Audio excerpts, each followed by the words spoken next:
और चलिए बढ़ते हैं आगे बात अब मानसून सत्र की। संसद के मानसून सत्र का आज तीसरा हफ्ता भी खत्म हो गया है, लेकिन लोकतंत्र के सबसे बड़े मंदिर में कानून पर बहस और नीतियों पर चर्चा से ज्यादा नारेबाजी और हंगामे की खूब गूंज सुनाई दे रही है। विपक्ष लगातार हंगामा कर रहा है, जिसकी वजह से सदन की कार्यवाही ना के बराबर चल पा रही है। आज भी जब सदन की कार्यवाही शुरू हुई तो महज 10 से 20 मिनट ही सदन की कार्यवाही चल पाई। सत्ता पक्ष और विपक्ष आमने सामने डटे रहे, आरोप प्रत्यारोप का दौर चलता रहा। लेकिन इस राजनीतिक टकराव के बीच में सबसे बड़ा सवाल यही है कि आखिर संसद में जनता के मुद्दे पर चर्चा कब होगी। हर दिन सदन की कार्यवाही शुरू हुई, हंगामा हुआ, कई बार स्थगन हुआ और फिर दिन खत्म हो गया। जिन मुद्दों पर देश जवाब जानना चाहता है वे राजनीतिक शोर में दबते चले गए हैं। ऐसे में जनता के सवालों का जवाब कब और कौन देगा? सत्ता पक्ष विपक्ष पर संसद ना चलाने देने का आरोप लगाता रहा है, तो विपक्ष सरकार पर जवाबदेही से बचने, और नतीजा यह रहा कि तीसरे हफ्ते के अंत तक भी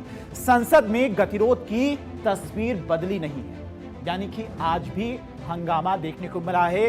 15 दिन की कार्रवाई में क्या कुछ हुआ है वो भी आपको बताते हैं। आज की कार्रवाई की सबसे पहले बात करते हैं। लोकसभा सिर्फ 20 मिनट ही चल पाई, पूरे दिन में सिर्फ 20 मिनट की कार्रवाई चल पाई विपक्ष के हंगामे के चलते। राज्यसभा की कार्रवाई सिर्फ 35 मिनट ही चल पाई है। जब से सदन की कार्रवाई शुरू हुई 20 जुलाई से, तब से यही आलम है। लगातार विपक्ष हंगामा कर रहा है, जिसके चलते सदन की कार्रवाई ना के बराबर चल रही है। और ऐसे में अब देखना होगा कि सरकार के द्वारा जो तैयारी की जा रही है अगले हफ्ते को लेकर, कुछ और बिल जो पेंडिंग बिल हैं उनको पास कराने को लेकर क्या कुछ रणनीति अपनाती है। संसद सिर्फ राजनीतिक टकराव का मंच नहीं है, बल्कि कानून बनाने, सरकार से जवाब मांगने और जनता की आवाज उठाने का सबसे बड़ा लोकतांत्रिक संस्थान है। लेकिन मानसून सत्र के दौरान किसी बिल पर चर्चा की बजाय आरोप प्रत्यारोप दिखा ज्यादा। सवेरे से ये लोग होम मिनिस्टर साहब का नाम ले लेके ये नारा लगा रहे हैं। ये नारा लगाने का जो तरीका है वो गलत है। और मैं दूसरी बात बताना चाहता हूँ, होम मिनिस्टर अमित शाह वो इंसान है जिसका नाम सुन करके सारे आतंकवादी उग्रवादी कांप उठते हैं।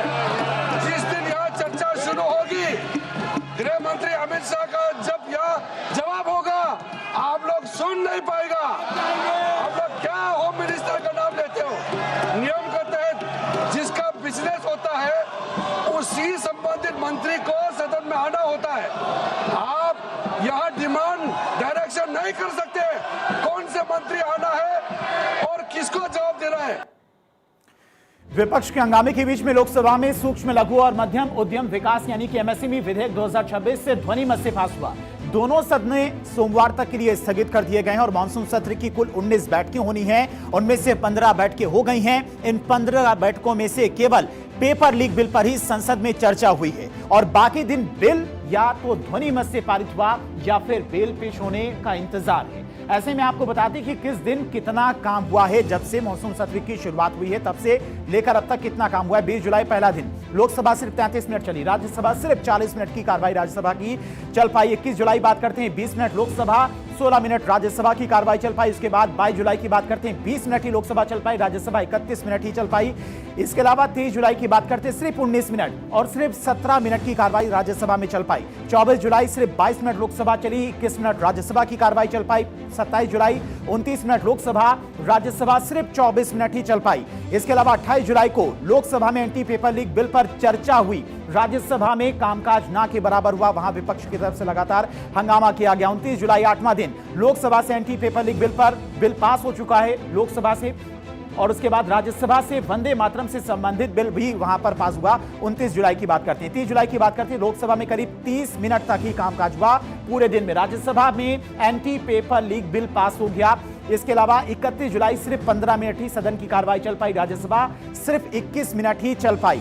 इसके अलावा बात करते हैं 3 अगस्त का, जब लोकसभा की कार्रवाई चली सिर्फ 26 मिनट, राज्यसभा 1 घंटे 50 मिनट ही सदन की कार्रवाई चल पाई। 4 अगस्त को 12वां दिन था, लोकसभा की कार्रवाई सिर्फ 21 मिनट चली, राज्यसभा 1 घंटे 30 मिनट तक चला। इसके अलावा 5 अगस्त 30 मिनट लोकसभा की कार्रवाई चली और करीब अगर बात की जाए सिर्फ 3 मिनट राज्यसभा की कार्रवाई चल पाई। इसके अलावा 6 अगस्त लोकसभा की कार्रवाई सिर्फ 18 मिनट ही चल पाई। 2 घंटा 37 मिनट राज्यसभा की कार्रवाई हालांकि इस दिन चली थी। 7 अगस्त को सिर्फ लोकसभा 20 मिनट चला, राज्यसभा सिर्फ 35 मिनट ही चल पाया। लगातार यही गतिरोध बना हुआ है सत्ता पक्ष और विपक्ष के बीच में। इस बीच कांग्रेस ने अपने सभी सांसदों को 10 से 12 अगस्त तक संसद में मौजूद रहने के लिए 3 लाइन का व्हिप जारी किया है। वहीं बीजेपी ने 11 से 13 अगस्त तक अपने सांसदों को संसद में मौजूद रहने के लिए व्हिप जारी किया है। माना जा रहा है कि मानसून सत्र के आखिरी हफ्ते में एफसीआरए बिल पेश किया जा सकता है और इस बिल को लेकर केंद्रीय गृह मंत्री अमित शाह गुरुवार को अलग मीटिंग उन्होंने की थी। अमित शाह पहले मिजोरम के मुख्यमंत्री से मिले और उसके बाद फिर ईसाई समुदाय के अलग अलग लोगों से उन्होंने मुलाकात की ताकि बिल को लेकर उत्पन्न असमंजस को दूर किया जा सके। मुलाकात के बाद मिजोरम के मुख्यमंत्री ने कहा कि हमने मुख्यमंत्री के सामने 6 मुद्दे उठाए हैं और उन्होंने भरोसा दिया कि किसी को परेशान होने की जरूरत नहीं है। 6 issues which we have raised with him. Out of that, one assurance which he had given me is that this bill is not going to be retrospective effect. And the rest of the points which we have raised will be commented in writing and he will send to us.